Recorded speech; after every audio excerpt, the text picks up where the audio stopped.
I'd like to introduce our next session. Do we have a title for this? I think it just states Nope. There we go. Well, there it is. It's the 9/11, 3/11, 7/7 connection. And we'll welcome back our two presenters, Annie Machon from UK, who's already given a couple of presentations this week and was our keynote speaker just a little while ago. And then Ian Crane, who's heavily involved in the UK 9/11 Truth Movement. And he's going to give us the PowerPoint presentation. But let's have the beginning of the session with Annie Machon. Please welcome Annie Machon. Well, thank you very much for that. It's a pleasure to be back on a stage. I'm getting quite used to this now. It's great fun. I'm not going to take up too much of your time this afternoon because I know Ian's got a lot of detail around all three of those attacks, which show a lot of mirror imaging going on between them. I really just want to reiterate a few things that I said last night. Start off by making the point that we are always tarred with the brush of being conspiracy theorists. Now, I'm sorry, I've worked on the inside. I've seen a number of these things going on. This is not a theory, this is fact. And the sooner that more people wake up to this, the better, because we can start affecting some serious change. The things I just want to run over very briefly in terms of what we saw. I want to re-mention the Gaddafi plot. Now, this is the reason, as I said last night, that David and I went public, why we blew the whistle on MI5 and MI6.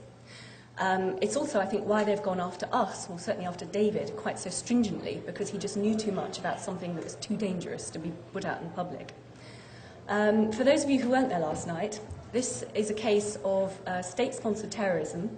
It's a case of a Western intelligence agency, which was MI6, the James Bonds of the world, going ahead and funding our terrorist enemies, Islamic extremist terrorists in Libya, in an attempt to try and assassinate a foreign head of state. And the story runs that in 1995, a Libyan military intelligence officer walked into the Tunis embassy and asked to see the MI6 officer based there. He said that he had a ragtag group of Islamic extremist terrorists, some of whom had known links to bin Laden, who were planning to try and assassinate Colonel Gaddafi and take power in Libya. He wanted funding from MI6 in order to carry out this attack. They needed money for the very basics of the coup, the explosives, the guns, the jeeps, the tents even. And MI6 went ahead and did this. They gave them in the region about $120,000 to go and try and assassinate Colonel Gaddafi. Now, this was an incredibly reckless thing to do in a very volatile section of the world. It also doesn't make sense because Gaddafi, by this point, had renounced his support of terrorism. On the other hand, of course, Al-Qaeda, as it's become known, was the new big threat as far as Western intelligence agencies were concerned. Anyway, the attack went ahead in early 1996. A bomb or grenade was put under the wrong car, part of a cavalcade that Colonel Gaddafi was driving in, and he obviously survived, but innocent people died. Not only the ones travelling in the car with the bomb, but also in the ensuing security shootout. So innocent bystanders standing there waving their Libyan flags as Gaddafi went past died in the shootout. So these are innocent people. These are someone's families, sons, daughters, brothers, sisters. These are not collateral damage, which is what these people in the intelligence services would have us believe. The operation was also illegal under British law because MI6 didn't get permission of the Foreign Secretary, its political master. Without that permission, they are as guilty as you and I would be if we conspired to carry out murder abroad. So for a whole range of different reasons, we were disgusted with this attack. We went ahead and left MI5 and we went public with this. The initial response of the government when David brought this information to their attention through a legal channel was to have David thrown in prison in Paris with a view to extradition. And also, of course, to, at all costs, avoid a public inquiry into this allegation. And they managed to do that by wheeling out the then Foreign Secretary, a man called Robin Cook, who's now dead, to appear on a high-profile political show in the UK called Breakfast with Frost on a Sunday morning. This was the day after, well, this was the week after the story appeared in the national press. Cook had had no time to conduct a proper inquiry, but he went on the show and categorically denied anything that MI6 had anything to do with it. He said that there was absolutely no basis in fact to Shayla's allegations and that it was pure fantasy. Now, subsequently, other information has come out into the public realm that proves what Dave said is true. There was a leaked document from MI6 that came out in the year 2000 showing precisely the attack, precisely the plot that David had talked about.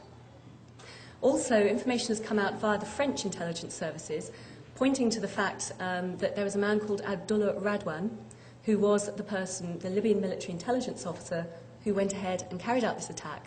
He's subsequently been killed.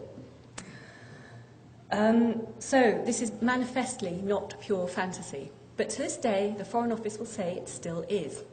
And they expect to be able to get away with it. And of course, with the current form of government in the UK, they can. There is still no public inquiry. And now, running through that very rapidly, and also there are a number of other cases of state-sponsored false flag terrorism that we saw, both in Northern Ireland, where MI5 employed agents to penetrate the IRA, and then allowed them to run amok, even to the extent of killing other MI5 and army agents to maintain their cover. It was completely immoral.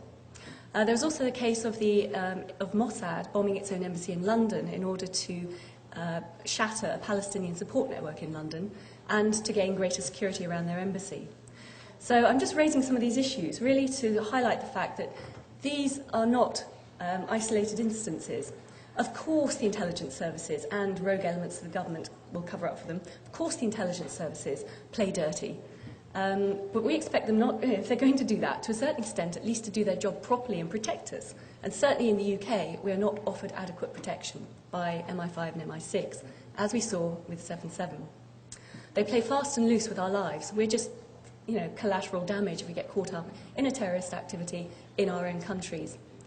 So this is part of a pattern. It's part of a power play on their part, and it's part of jobs for the boys. They want to ensure that there is always a state of perpetual warfare. This is the Orwellian nightmare. They want to ensure that there is always an enemy to fight so that they can get resources, so that they can have jobs for the boys and keep the arms industry in business. And that's the real plan behind all these things. So with that background in mind, I'd like to pass over to Ian, who's going to say a few words about the similarities behind the modus operandi of all these attacks. Thank you very much.